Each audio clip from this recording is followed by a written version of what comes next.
So to summarize the concept of perceptron, which I try to discuss over here pictorially, that is, a perceptron takes a weighted sum of multiple inputs along with a bias as a cumulative input and applies a step function on the cumulative input.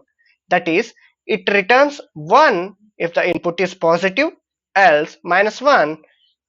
That is, in other words, the perceptron fires, that is, fires an output that is returns 1 if the cumulative input is positive, that is positive, and says dormant or returns 0 if the input is negative,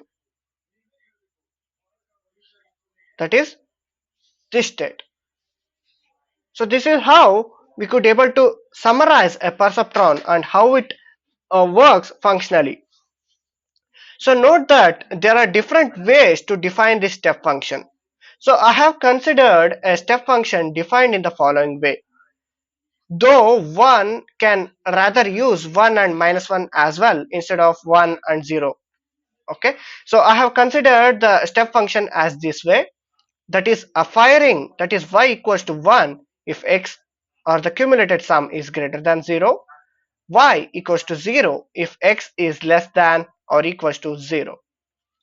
So shortly we will be taking about everything, talking everything in terms of vectors and matrices.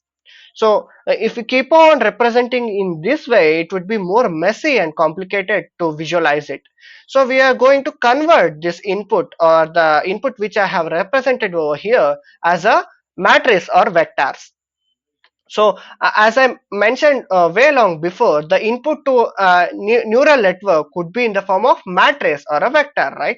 So let's start using the vector or algebra lingo over here. So say W or omega, you can refer it anyway. So W as weight and X are the vectors representing the weights and the inputs as follows. Note that by default a vector is assumed to be a column vector. So I have taken weights associated with each and every decision parameter or input signal as W1 and W2, W3 and represented it as a column vector, and taken individual inputs x1 and x2, x3 up to xk as another column vector.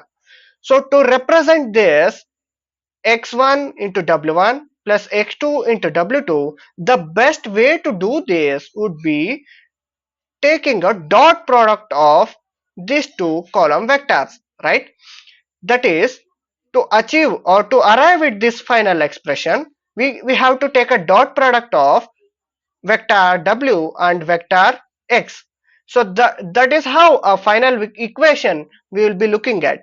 So I have taken w as a transpose and dot product that with the x, right? So if I multiply, I can't multiply these two column vectors side by side. So I have to take the transpose of one of them, right? So I am taking the weight matrix or the weight vector as a transpose and multiplying that with the inputs. So this is the weight vector, this is a input vector. So when I multiply this, or a dot product of this would be looking like this. So this is how exactly our input function or input cumulative inputs would look like, as I mentioned here, right? So this is the exact same representation in a better and a neat form. So if I just represent this whole term or whole equation as W transpose into X, that would be summing up this fashion. So upon adding the bias to the transpose, like dot product of these two, then the final term would be looking like this. That is, the bias term which I have represented over here, the bias would be the threshold, right? The threshold would be adding up to the final equation. So the final equation will be looking like this with a bias added. Hence, the cumulative input would be W transpose dot X plus B. B is the bias. So W1 x1 plus W2 x2 up to WK xk plus bias term. So this bias is the threshold, right? Upon applying the step function on this cumulative input, the sum of the input should be greater than 0 or the output is 1. If it is yes, that is the output is 1 over here, then the perceptron has fired, then the output or the final decision would be yes. Otherwise, if the term or the output associated after the cumulative sum and matching with the bias, if the output is 0, then the decision would be no. We are talking about the yes and no decision considering this example over here, right? So if the cumulative sum after passing it to through the perceptron, if the input is fired as sorry, the output as fired as 1, then the answer is yes. The yes represent we have to visit the Chinese restaurant. If the perceptron has remained in the dormant state, then the output should be 0, which means no. That means the decision came out to be not to visit this Chinese restaurant.